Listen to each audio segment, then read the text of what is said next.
Hey everybody, Ben here for the Bonehead podcast, and we've got an unbox and review for you today. Last week on Top 5 Friday, we had a look at the top 5 Tomb Kings teams that are available from third parties. And during the prep, we realised that we had a box that we had not opened and a team that we had not reviewed. This is the Vortice Miniatures Death King's Guardians Kickstarter.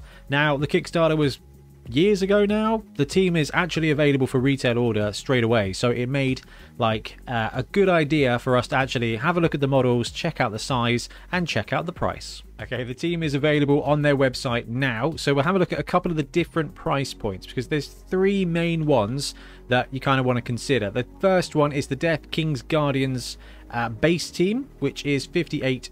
I'm going to assume that is a money translation thing, tax included, and you get your four Tomb Guardians, 2 Blitzers, 2 Throwers basically, and 4 linemen. 1 2 3 4 5 6 7 8 9 10.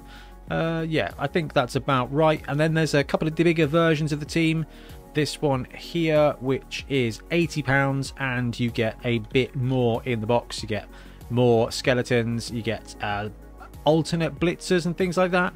Now the website doesn't do a super job of showing you or listing what's in it, but actually £60 gets you the full team, £80 gets you the even fuller team, and then I think there's a more expensive version that's about £100, yeah, £98.30, and you get the cool resin ghost soul things that actually fit with this team, and some star players in there as well. So if you want everything for the team, this is the Legend Edition. We've got the basic edition here, so let's open the box and see what's inside. Okay, so let's have a look at our basic version. In fact, on the back of the pack, it will cover what we've got in here. So this is the basic set. So we've got 4 Tomb Guardians, 2 Blitzras, 2 Throw-Ras, 8 Skeletons, 2 alternative Blitzras, and 2 alternative Throw-Ras. Now, I think we've got a few extra bits in the box as well, so we will dig in and see what you get. Now, the first thing to point out is that these Tomb Guardians,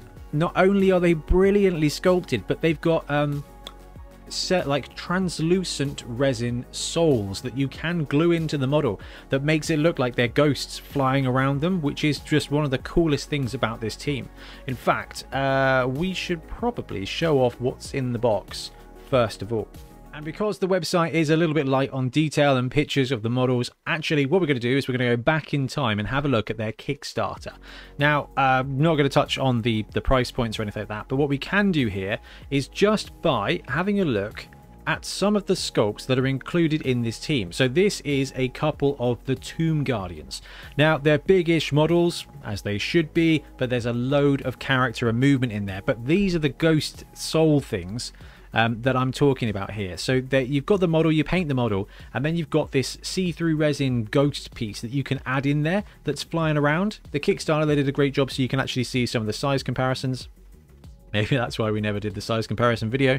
But here we go. It actually breaks down each of the positionals and what the sculpts look like. So these are the 4 Tomb Guardians, and they have got that kind of, I want to say, classic mummy aesthetic, right? You've got the ancient Egyptian vibe, you've got the wraps. Now, with the Vortice team, it's all a little bit on the cartoony side. The heads, the faces are a little bit exaggerated, which brings a ton of character to each of these sculpts, and that's why I really love this team. This team came out at, I think, the exact same time that the Punga one did, and I think Ben and I were divided. I think Ben went Punga and I went Vortice, because actually I loved that fact that even their skeletons have expressive faces, which is anatomically challenging when there's no muscle, but they pull it off. So those are your Tomb Guardians. These are your standard skeletons, and I think you can see in the face of all these guys there is character there. They've done a really good job of capturing like a bit of motion and a bit of like kind of comical vibe. Now, when it comes to skeletons, actually skeletons and zombies in Blood Bowl have spirits, they have character, they have names, they have player elements. Not going to say souls, it's a bit deep for a Saturday video, but actually what they do have is a bit of cheeky character, and the fact that each of these skeletons is doing its own thing, including this guy on the left, which is my favorite, who is just he's pulled off his own arm and he's about to hit somebody with it, which is always endearing to me. Then you've got the Blitzras, so they're just better armored, The vibe still stands. You've got kind of hieroglyphics, you've got the ancient Egyptian kind of armor pieces, including the ringlets. Now, when we have a look at the model, we'll see if these ringlets are of fabric or of metal. The cool thing is with Blood Bowl stuff, you can paint it whichever way. So there's a little bit more surface area there. I think because it's over the face, it looks like the same kind of thing, which means it's kind of like a fabric wrap or something, which gives you a little bit more surface area to actually paint the team colours.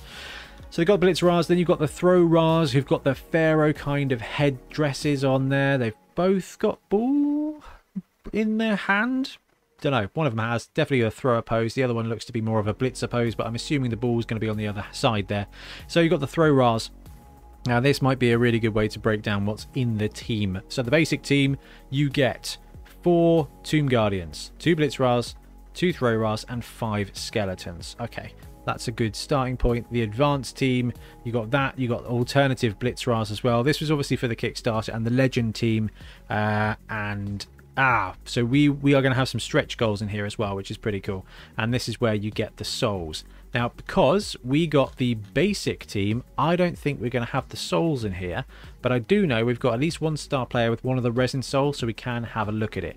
Anything else worth touching on the Kickstarter page? It's just a really good place to go to see some of the models. We've got the star player chainsaw, we've got the coach, we've got the prone markers, we've got that skeleton star player.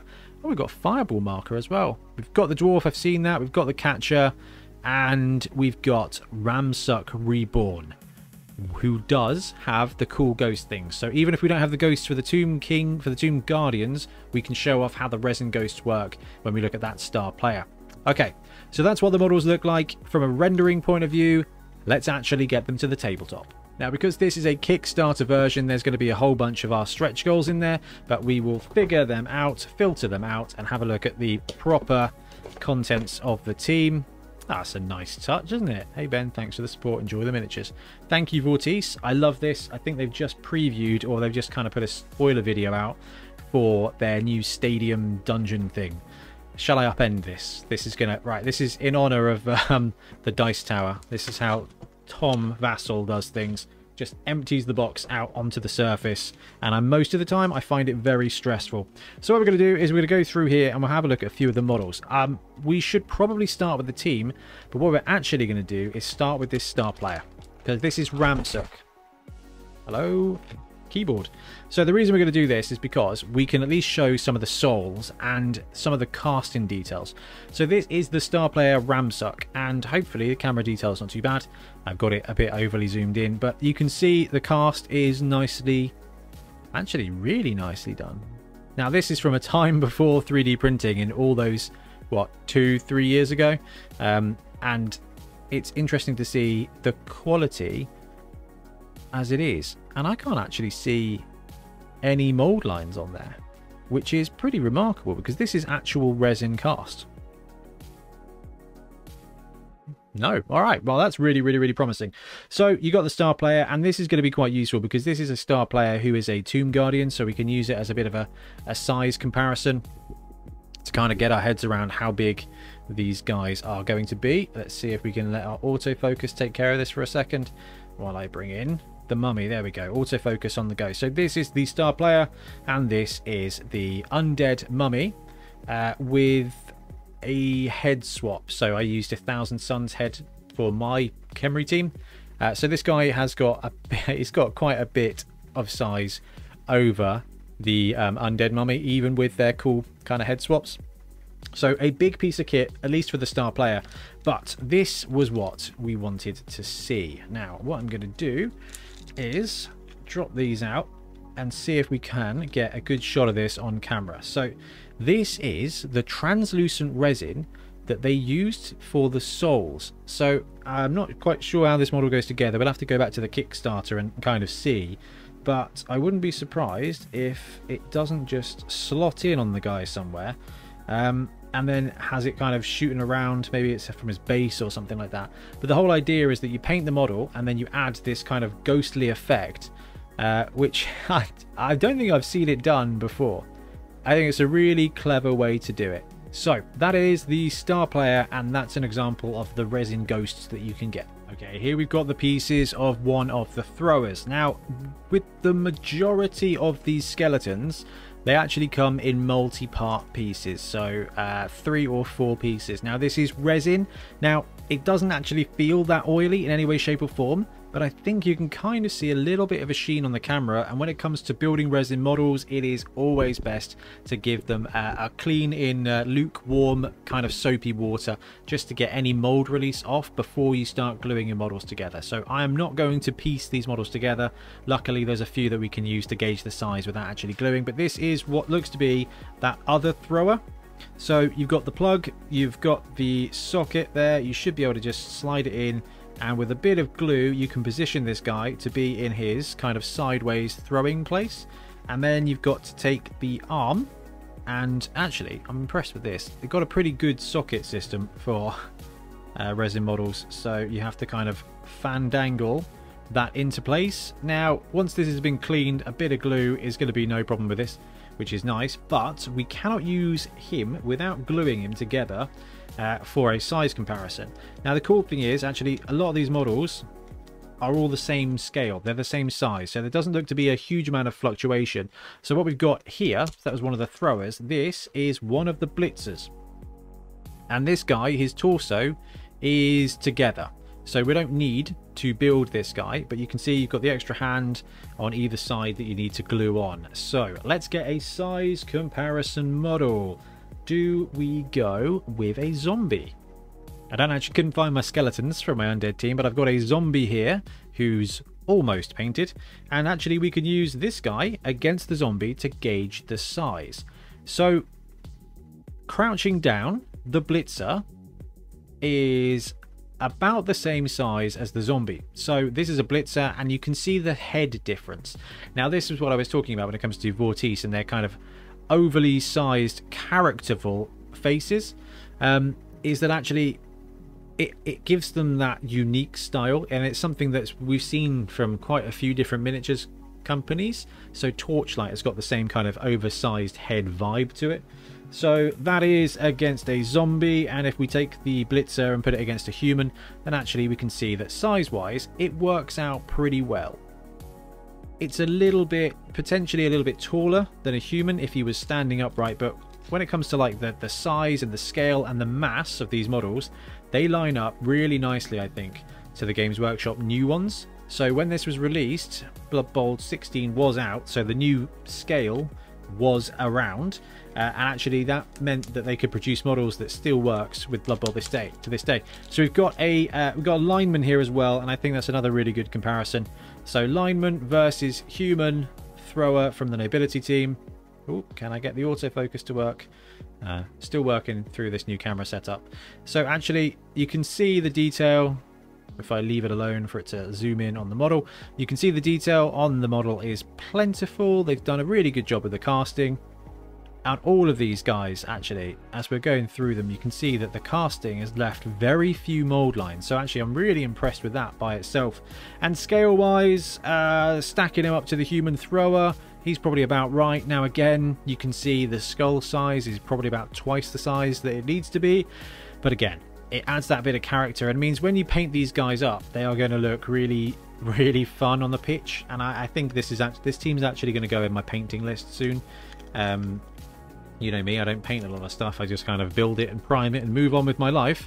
But actually, this team here, very much like the Fanath Dwarf team, needs to be painted. Graham, I know, I'm sorry, I need to get that done. Okay, here we go. We've got one of our Tomb Kings now. So this is one of the ones, and it comes with their separate arm in the baggie. There we go. But again, resin, haven't cleaned them, not going to start gluing them until I have done so. And you can see there that now I've moved my hands out of the way to get it right.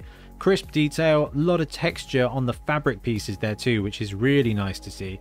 Let's see if I can get any better shots of it if I'm good, and we're not going to wait for that to catch up. That's fine. There we go. That's not bad, is it? Plenty of detail and plenty of fabric space for you to be able to get the team colors on there. Now, I'm real tempted with most of this team to use the new speed paints by Army Painter, because their ivory is perfect for doing mummy kind of skin and that kind of stuff. That works beautifully. So this guy here, let's just allow the autofocus to zoom in. There we go. We can run him out now, size-wise, against a human, and he is massive. That is exactly what you want from your Tomb Guardians. They are by far and large the most fun bit about the Tomb Kings team is the strength 4, is the 4 strength 5 Tomb Kings. So we got a big size there, and actually if we line them up against the Games Workshop mummy, okay, without the head swap, this guy would be head and shoulders above him. With the head swap, actually it's about even, but if we look at the mass point of view, these guys are less, they're thinner, right? They're thinner, but they've got a lot of height and an awful lot of character to kind of pull them around. So these are big guys, so we kind of always have to try and compare a big guy to the Games Workshop Ogre. It's kind of our benchmark now, this Dungeon Bowl guy. And you can see there that this guy is head and shoulders, maybe just head above the Ogre. Similar positioning, I guess, semi-crouch. I love this. I love this guy's Elvis collar as well. It just gives him plenty of heft. And the last thing we're going to do is check him out against Boney the Ogre, because that's the kind of size I like my big guys to be. So the fact that the Tomb King here is about the same size as my dream Ogre big guy is pretty compelling for me. So what we can do is we can have a look and see. There you go. Now this is where the soul goes in. Now we don't have the souls for the team, so I think it's important to be aware that if you don't have the souls, you will have a small gap in some of your Tomb Kings. But to be honest with you, they're undead things, so it doesn't really matter. And this one here, is there any big gap? Do you think it might be just a little bit of the belt buckle or just a bit of the side there? Which works absolutely fine for me. So, size-wise, the skeletons line up really nicely against Blood Bowl 16. The big guys are big guys, but they're not massive to the point where it's going to be a difficult situation in Blood Bowl. They will merrily, I think, fit on a 32mm base, which is sad because I'm a big fan of 40mm bases when it comes to big guys, but actually that's alright. Now, laying them down, they are going to definitely creep outside of their square, but you can get, and this is something that I did really like when I opened up the box and saw inside, you can get in one of the more expensive versions of the team, these prone and stunned markers. So this is prone, and you've got a nice little casket there with the dude, and I believe that each of these markers, each of these prone markers, the head matches the big guy. So we can see that this guy here with the kind of Egyptian hat fits this dude here. It's the same head. It's the same head sculpt, so you can kind of tie them in, which I think is a real nice touch. Now, you know me, I like to run plenty of big guys in Blood Bowl because it's a lot of fun, and having these, look at that, that's perfect. You can actually identify which of your Tomb Guardians have been knocked down, and I think that's a really nice touch. Okay, there's one more model I have to show before we wrap up the video, and it is this guy here, which is there to be the dwarf star player. Basically, the Vortice miniatures version of Skrull, who is a great fun star player to feature in these kind of teams. Probably not ideal to be run as part of a Khemri team because his throwing ability probably not going to come in handy quite so much, but actually it's a very cool idea, and the model is a lot of fun. Size-wise, I tell you what, let's grab the nobility thrower again, and you can see that this dude is pretty small, even for a dwarf. Now, the Games Workshop Forge World model for Skrull is also pretty small, but this one might be a little bit on the slight side. He might even work a little bit better as an undead halfling, but still, it's a cool model. I'm glad they added it, and definitely worth picking up if you're in the market for a Skrull. Okay, so there you have it, the Vortice Death Kings Guardians team. £60 for a basically full team is a really great place to start. Now, you can add more to that, and on the website you can add specific things to that. So if you want a different type of blitz or a different type of thrower, you can pick it up. Now, I regret not buying the souls on my big guys. I don't know why I didn't. I regret it now, and I might have to message them and see if I can pick them up separately because it feels a little bit unfinished. So if you are going to pick up this team, be prepared to pay a little bit extra, but your Tomb Kings will absolutely stand out. If you go for this one here, the majority of the models are individually really fun to paint, and then those big guys really stand out. So I'm glad I unearthed this team, so that top 5 did me a favor, and now I've got another painting project. Anyway, I've popped the link to the team below, so if you're in the market for a Tomb Kings team and you don't want to print one, you want to get one right away, this is probably one of the better options that are out there. But anyway, for now, I'm going to disappear. Thank you very much for watching. We'll be back soon with more Blood Bowl content. Happy blocking. Thanks very much for watching. We really appreciate your support. If you want to help support the channel even further, please like and subscribe, or come join us on our Patreon. We have early access to content. We get loads of feedback from you guys, and we try and do competitions as much as we can. Or you can get yourself some Bonehead podcast merch on our Spreadshirt site. So if you want to support a team, especially for the Bonehead Championship, you can pick up a shirt, a mug, things like that. It all helps support the channel, and we really appreciate it. Anyway, links below. Thank you very much. Happy blocking.